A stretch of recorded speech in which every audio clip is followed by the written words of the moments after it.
Welcome to the channel. Thank you everybody for tuning in. Join me today guys where I will be reviewing the Duka. This watch was unboxed not too long ago. I've had my hands around it. I've took off all the wrapping. I've checked it out, give it a thorough inspection and checking, and I'm ready to give you my thoughts on this. Now the Duka didn't have a favorable start. The company itself did use a lot of photoshopped images of the IWC homage that Hrudoland done, which is in pictures in real life as well. A very good quality homage, no doubt, very good specs. But Duka did use the images and put the label on this. So the biggest confusion you do get on the stores is that curved sapphire bezel insert. However, that is not the case. Some of the stores have put up original pictures of this watch, which is of course good because we like it to be open and honest. But bear that in mind, you know, that for me is clear deviance, which obviously shouldn't be supported. So I still, knowing that, ordered the watch because I thought, let me review it. The rating is quite good on the watch. You have around 100 orders. I checked a certain store and the rating is 4.8 stars, which is not bad at all. It's actually a very high rating. So that is what I looked at and that convinced me to buy the watch. Now it's not a lot of money. They do go for around £80, which is $110, and around 129 euros. However, money is still money, and of course throughout this review we will ascertain if it is worth that, or you know, is it just something which is quite cheap and something you should stay away from. So let's get into it. So here we have the Duka, clearly a IWC Aquatimer Homage. So let's run through dimensions and some of the specifications. So you do have a 316L stainless steel case, bracelet and crown, case back, etc. You do have a low dome sapphire crystal with no AR coating. I'm not too sure if it even has clear AR coating. You do have a flat glossy ceramic bezel insert. You do have a 120 click unidirectional diving bezel. It also has 100 meters of water resistance. That means there's no screw down crown, but you do have a screw down case back. The watch runs a Seiko Epson NH35 movement, which is another reason why I bought it, because we know that movement, you just can't go wrong with it. Dimensions, you've got a 44mm diameter case. You have a 51mm lug to lug and a 13mm case thickness. Overall weight of the watch is 167 grams. The lug width is 22 millimeters and it tapers down to 18, which is a nice enough taper. So the Duka, what do we think? Well, we'll get to that at the end. Let's have a look at the features. Let's go through all the features on the watch and then let's summarize. So the dial, you do have a black sunray dial. You do have a few different color options available from Duka. Top of my head, I think it's a green. You do have a blue, and I don't know of any other colors. Decent quality dial. Okay, it does have a black sunray style of dial. You do have applied hour markers, a dual baton with tapered ends. At the 12, singular batons all around. You do have an applied minute track as well that sits on top of the dial, a printed logo, and automatic 10 bar/100 meters and Japan movement either side around the 6 o'clock hour marker. Now the name, I have stopped commenting on names. You know, these watches are from there. We do have some silly names, we've got some good names, and to be honest with you, a lot of the names now that come out, I don't know what to think about them, because you know, we're just used to so many different weird sounding names. And looking at the date window, you do have a date frame around 3 o'clock, but it is slightly raised. So have a look at that. So which is okay, it does distinguish the date window, which I do like to see. So we've got these straight sword style hands. You do have a slight chamfer present on them, and you've got, you can see, white lume applied across, and you've got this polished seconds hand with that yellow triangle, which does match the yellow paint along the bezel insert. So I do appreciate a bit of color coordination on watches. That looks quite good, and the dial itself does look good. The hands look good, decent quality all around. I do like the applied hour markers. They do have a polished frame around there, which again just shows a bit of attention to detail. Printing is good, the application is good. I don't see any issues that do stand out on the dial. However, I will say I think the lume does look slightly thin, so I haven't got my hopes up for the lume. We'll find out when we do the lume shot. Now, bezel insert, as mentioned, glossy, flat black, nice mirror polish. So it does feel like it is pretty good quality. Now, along the top, the 0 to 15 minute marker is painted in yellow. There's a QC issue you can notice straight away, and that is the quality of the paint. As you can see, let's just zoom in slightly. You can see just a bit of an overrun on the zero. Nothing too dramatic, but again, it is visible. So now let's check out the bezel rotation.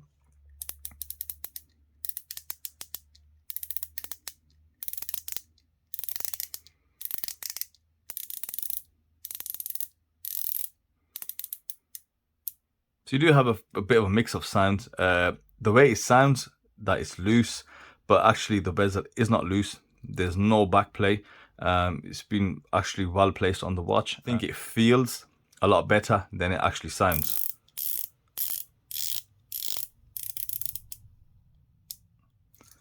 Okay, so the design around the bezel, it is fully brushed. The top part, the A face, is polished. I think it's decent enough. It's got good grip on there and machined quite well. Again, no QC issues that are present. And this one does line up exactly at the 12 o'clock. But I've said it before with the bezels, they are a bit of a hit and miss. It's a design process, I think, where some might be aligned, some might not be aligned. So that is something to watch out for. So the case finishing around is fully brushed, but you do have some nice detailing present. So you've got these polished bevel edges along the bottom of the lugs. Now I will say the brushing on the sides is a bit coarse for my taste. You can see the witness lines. I do like it to be just slightly smoother than that, but you know, it's not bad, it's not horrific at all, but you can just see the brushing. And now along the lugs, I will try and get some really good close-ups if I can, because I need that to show you guys. The polishing isn't done that well, to be honest. So you can see, let's zoom in, guys. Let's zoom in. So that line along there is not crisp. You can just see where the brushing is not as good as it could be. You can just see the edginess. There's a rough edge there. The finishing needs to be a lot better than that. And these things are visible to the naked eye because you are going to look at this watch quite close. Well, I am anyway, but you can just see it's just slightly rough. And that is the same for all four corners. But overall, the case, it feels quite good in hand. There's no sharp edges on the case. It's been made pretty well. It does seem like quite a big watch because you do have a big diameter, and of course you've got a long lug to lug as well. So that is clearly present in hand. Let's have a look at the bracelet. So you do have solid female end links with solid H links and fully brushed. You can see the brushing on the center links, on the outer links, and the brushing on the bracelet is a lot better than in hand. The bracelet feels okay. Let's just have a look. There's a slight play between the links, which depends what mechanism they use. It is normal on some watches. You do have screw down pins, so we'll size this up and see how good those screw down pins are. And you do have a clasp, which is milled. Very nice clasp, but the flip is slightly stiff. No diver's extension or anything like that, but overall pretty decent bracelet. And I think for the price point at £80, I think it's probably one of the nicer bracelets that you do get on a watch. I think there's just the gap between the end link and the first link is quite large for me. I think visually it just doesn't look right. For the money, the bracelet is very, very decent. Let's have a look at the lume. So as I thought, I wasn't expecting much from the lume department, and yeah, I was right.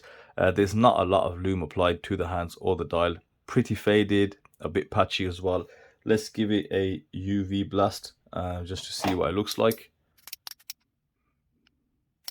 And doesn't give it much hope, to be honest. Still quite poor. And you know, the reason I do check my watches with no UV lights is because I've got LED lights and most of my other watches light up brilliantly. So I use it as a bit of a benchmark. So now let me give you an example. I've got a Seiko here. Just have a look at that. So that's not had any UV lights, but just the LED lights in the room. So in comparison, you can just see very poor. Okay, so let's size this up, get it on wrist. Let's see how it looks. Okay, so the bracelet has been sized up. How good are the screw-in links? They're okay, actually. They're slightly different than what I'm used to seeing. So the thread on the screw-in link is actually closer to the head rather than the bottom, as you find on normal screw-in links. But the benefit of that is that you don't see the holes on the other side of the link where the screws are sitting into.